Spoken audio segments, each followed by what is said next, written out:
Aynen. Biz mutlu olduk. Onlar da inşallah zafer kazanırlar. İnşallah. Müzik öğretmeni, halk okulları eğitmeniyim. Ben eşimle düğünden önce konuşmuştum.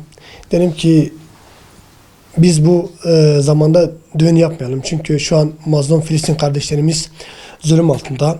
Katil terörist İsrail tarafından soykırıma uğruyorlar. Biz düğün yapmayalım. Karınca misali elimizde ne varsa onlara destek olalım. Bir farkındalık yapalım.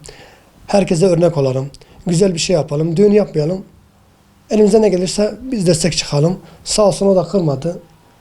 Allah ondan tüm ülkemizden razı olsun. Düğünümüze pek kimseyi çağıramadık. Düğün yapmadığımız için birçok insan bize kızdı.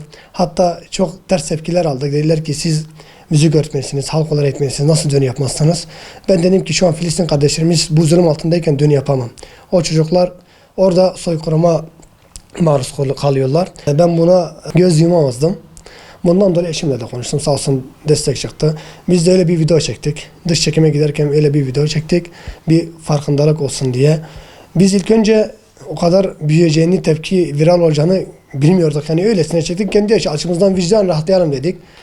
Video çektik, paylaştık. Ondan sonra bir baktık patladı, viral oldu. Şu an bütün ülkemizde ve hatta dünyada gündemde. Gelecek yeni evlenenler kardeşlerimiz için de ricamızdır.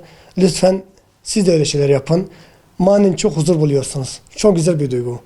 Ve lütfen Filistin'i gündemde tutalım. Çok destek olalım. Boykot edelim. Lütfen. Çünkü orada çocuklar şehit oluyor. Kadınlar şehit oluyor. Birçok insan orada açsız kalıyor, elektriksiz kalıyor. Lütfen çok destek olalım. Bunun farkında olalım. Örnek olalım.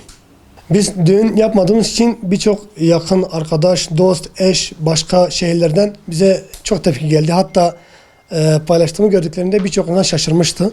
Hatta kırılan çok oldu. Kendi yakınlarım bile kına geçtiğinde bile bana ters bakıyordu. Niye düğün yapmadın? Niye ses, davul zurna, müzik yapmadın? Ben de dedim ki yapamam. Vicdanım el vermez. Ama çok şükür düğünümüze 1000 kişi geleceğine şu an milyonlarca insan düğünümüze gelmiş gibi oldu. Ve şu an gündemde. Ve herkese bir farkındalık, bir destek. Filistin'i öne getirdik, destek olduk.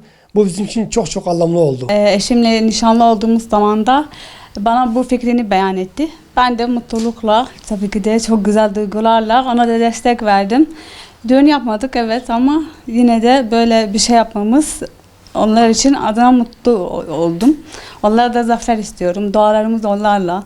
İnşallah zafer kazanacaklar. Filistin özgür olursa tabii ki de yine de mutlulukla düğünümüzü yaparız. Çok şükür. Biz biraz destek olalım dedik ama bütün dünya geldi.